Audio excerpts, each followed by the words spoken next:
មិនដែលភ្លេងសងចិនប្រុសស្មាំងខមិនត្រូវមកហៅឈ្មោះគេស្រីម៉ៅគេមកសៅនៅក្នុងចិនដាឈ្មោះល្អមានជាទូទៅមកហៅស្រីម៉ៅក៏ទៅជឿផ្សារឬឃើញគេជាកូនអ្នកស្រែចំការមិនស្រែខ្ញុំក៏មិនថាតែកុំវាចាហៅគេស្រីម៉ៅសួរតាមត្រង់មុខនឹងយកអ្វីមកកិនមើលលើចិន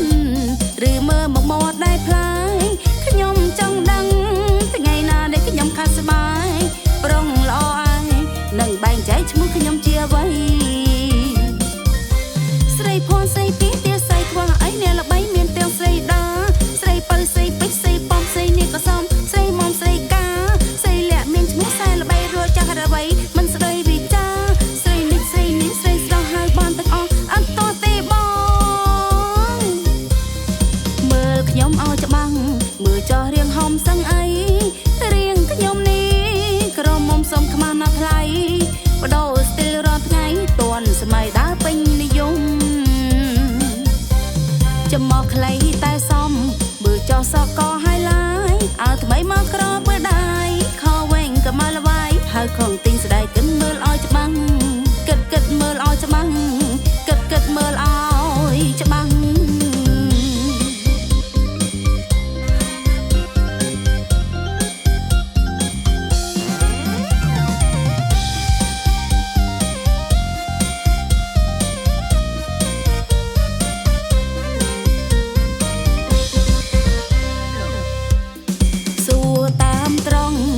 នឹងយកអ្វីមកកិនមើលលើចិនឬមើលមកមាត់ដែលផ្លាយខ្ញុំចង់ដឹងថ្ងៃណាដែលខ្ញុំខាត់ស្បាយប្រុងល្អអាយនឹងបែងចែកឈ្មោះខ្ញុំជាអ្វីស្រីភ័ណ្ឌស្រីពីទាស្រីខ្វះអីអ្នកល្បីមានទាំងស្រីដាស្រីបើស្រីពេជ្រស្រីប៉ំស្រីនេះក៏សមស្រីមុំស្រីកាស្រីលាក់មានឈ្មោះខ្សែល្បីរត់ចាស់អ្វីមិនស្ដីវិចាស្រីនេះស្រីនេះស្រីស្រស់ហើយបានទាំងអស់អត់តទេបង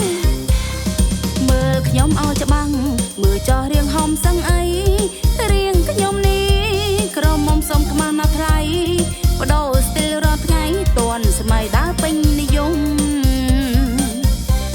ចំមកខ្លីតែសមមើលចោះសក់ក៏ហើយឡាយអើថ្មីមកក្របើដៃខវែងក៏មកលវាយហើយខំទិញស្ដា